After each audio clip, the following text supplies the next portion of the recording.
What's up, you guys? It's your boy Plus coming at you live with another video for your face, and today's video is going to be a double video.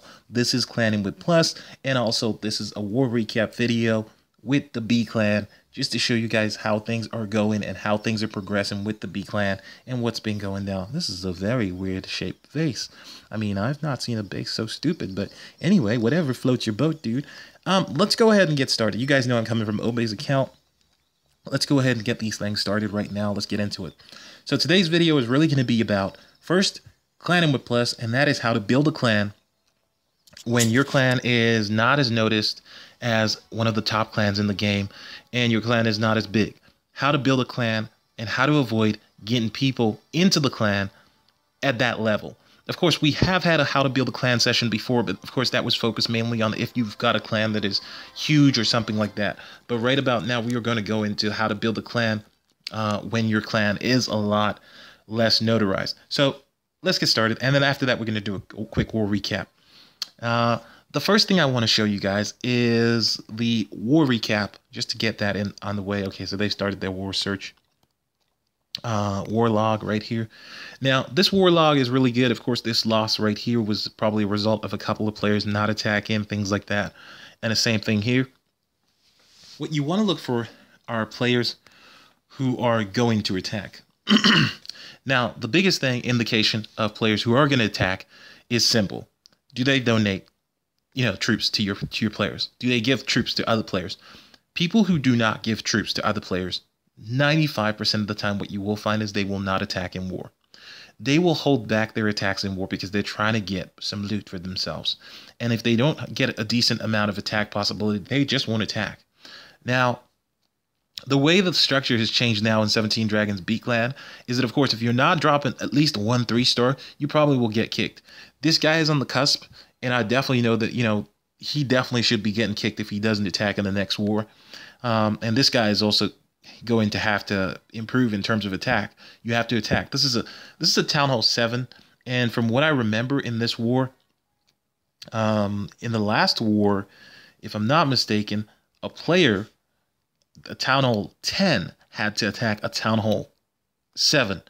Now, I don't care who you are and how bad you are at this game, but a Town Hall 7 with the right loons in your CC should be able to drop a 3-star in this base easily. The fact that no one did that and that it had to be hit by a Town Hall 10 is just wrong, especially when we have a Town Hall 7 in the clan that did not attack. That's the first bad thing. So that's always a sign that gives you an indication that the player might be starting to wane his, interest in the game. You want to keep an eye on that. So the first thing we're going to go into is just look at how they did in the war, this war, and what actually led to them winning this war. What actually did lead to them winning this war was the percentages, and it's the percentages that Obi took on the first player. So it was a trade-off of the first 2 players on both sides of the war. Now, as you can see here, this guy dropped a 61% attack on Obi. Then he dropped a 52% attack on Vahal. And then the biggest problem that they had on top of that was they had a 30% drop on their overall percentage right here. Now, unfortunately, Obi did not get 2 stars on the second attack, but he did get 2 stars on the first attack, and that was an 81% hit. Now, the 81% hit just meant that he had circled off any percentages that there could have been if everything had gone wrong. The biggest problem, of course, as you guys know, is that without the extra star here, they got really lucky that the other clan did not pull back that star on number 4, because if they had pulled back the star, that would have been the end of the war right there. So going into this, you look at the percentages right there, if it was a tie, they would have definitely lost. So the B Clan has actually been doing a lot better recently, simply just because they have recruited the right people, and some of the bad people that they have booted out. And of course, they have moved players onto the main clan, and this is part of the fun of the B Clan, that they're working with different people on a regular basis on a closely knit way, so they can see who is good, who is bad. They can tell immediately who has to go, who has to stay. Now, you are always going to get the following: 3 players at the bottom that don't attack. It's the same for the other clan. 3 players at the bottom that don't attack. You have to keep this in mind when this player makes an attack. So this player has to drop an attack on 20 and 19. This player should have dropped an attack on 17 and 18. This is the problem you get with players in the war that don't understand how the war should be structured. And if you get this kind of problem, then you end up with a clan where you go to war and you keep losing by 1 or 2 stars. So let's jump over to Attacking with Plus and tell you guys exactly what you should be doing to get yourself that 3-star in the right sequence to make sure that your clan wins wars. Well, the first thing you've got to do is when you've got a clan like we currently do in the B clan, what you want to watch out for are players that are inactive. How do you spot an inactive player? Well, it's quite simple. You jump on up into your clan, you click over here, you'll see that most players that are active are given troops and they're helping out. This guy was not added to the war simply because look at his troops donation. It's not good enough, you know. And then you look at this guy is definitely not added to the war. This guy is not added to the war. This guy's not in the war. This guy's not in the war. Why is this? Because they're donations. It speaks volumes. If a player is not donating, the player is not active. If a player is not active, he should not be in war because you don't want that player not to attack. Now, in a 20v20 war, what you're looking for is a minimum of 10 people that you know you can rely upon to actually use attacks. So let's go ahead and count it off. That's 1 right there. That's 2. That's 3. That's 4. That's 5. That's 6 right there.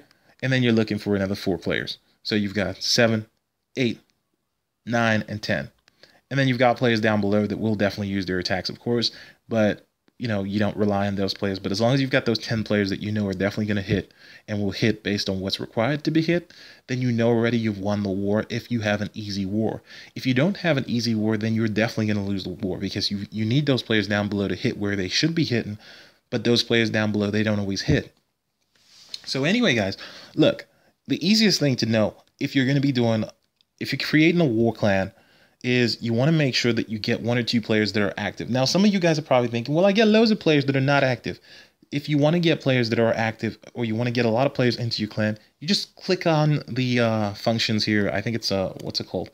You go over here, you click on edit, and then you make your clan open. Now, if your clan is open, you're going to get a lot of people jump into your clan. But you have to keep tabs on who's jumped into your clan because you need to kick almost 90% of those people because they're probably not going to be the right people that you're looking for.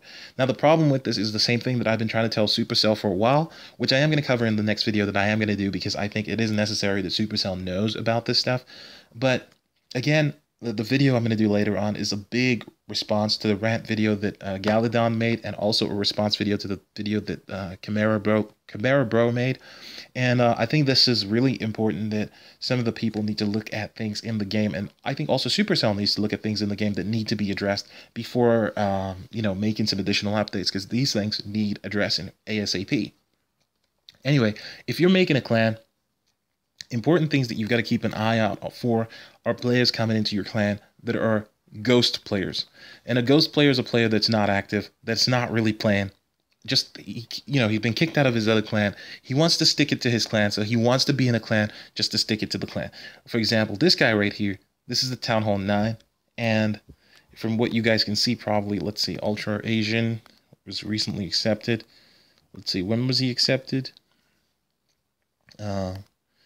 He would have been accepted. This is over 8 hours ago now. This is going back to, yeah, so over 8 hours ago, this player was accepted, and he has not even dropped so much as a troop to anybody.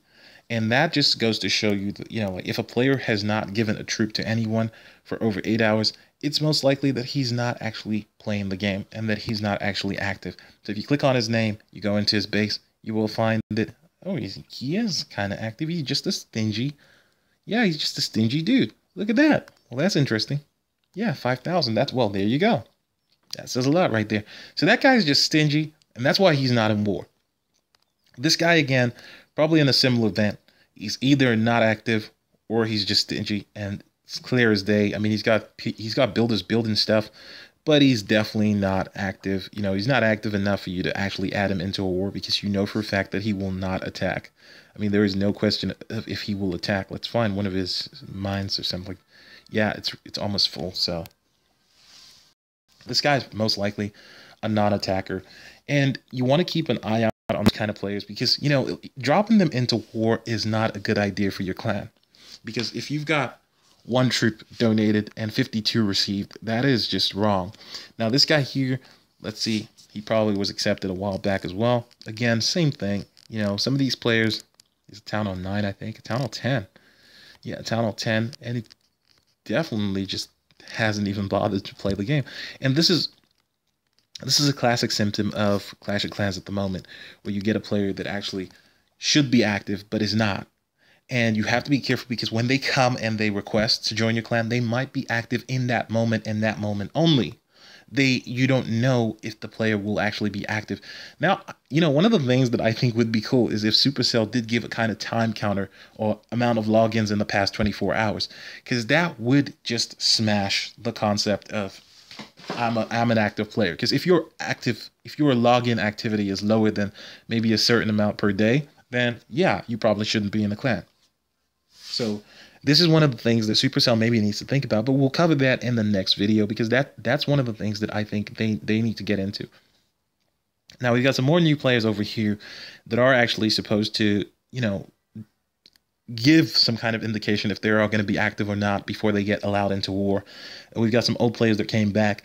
And again, one of the crucial things is to keep an eye out for these players if they do attack in war, if they don't attack in war, because we have spaces for players not to attack.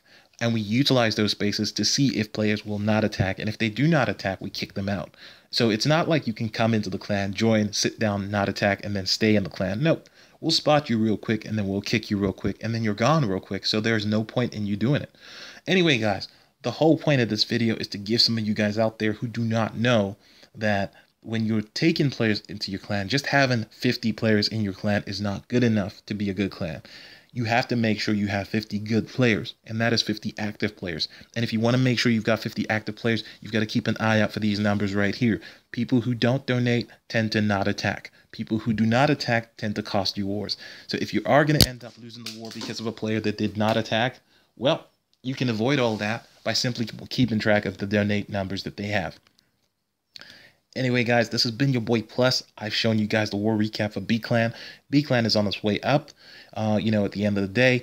And, of course, we've done the video for 12 minutes now, and it's getting too long. I just want to cut it real quick. If you need some advice on how to build your clan, don't forget to keep an eye out on any of the videos with the tag, Clan and Whip Plus, because this is where we will turn around and tell you guys exactly how to war and how to clan correctly and how to build a clan that it does actually work. And the biggest thing that's important if you are going to be a clan leader is that even when you are not active, is that you have the right co-leaders that are active and that they give the clan the impression that you're not necessarily needed in the clan. And this is what we work towards most of the time. So most of the time, whenever the clan drops down or we lose a couple players, we tend to try to build back up and find the right people who are very much active so that they can be in the clan and be active and give that presentation that somebody is in the clan. It's not just when the co-leaders disappear, then it just looks dead. But yeah, keep an eye out for the next video that's Clanning with Plus. Of course, we've got a war recap that is coming up with the main clan and the B clan. As I can see, they're on a 3-win streak, which is pretty cool, and I'm pretty impressed that they've managed to pick themselves up from the slump that they were in before, where they had the mass exodus, and it's really good. So don't forget to leave a thumbs up and a like on this video, because why am I still getting hate? I have debunked, you guys know about Killer Keemstar. But anyway, don't forget to leave a like on the video. Don't forget to leave a comment. And definitely, if you're not subscribed, why are you not subscribed? I'm going to ask my friend Killer Keemstar to ask you exactly why you're not subscribed. But go ahead and leave a like on the video, and I'll catch you guys on the next video. Take care of yourselves. Bye.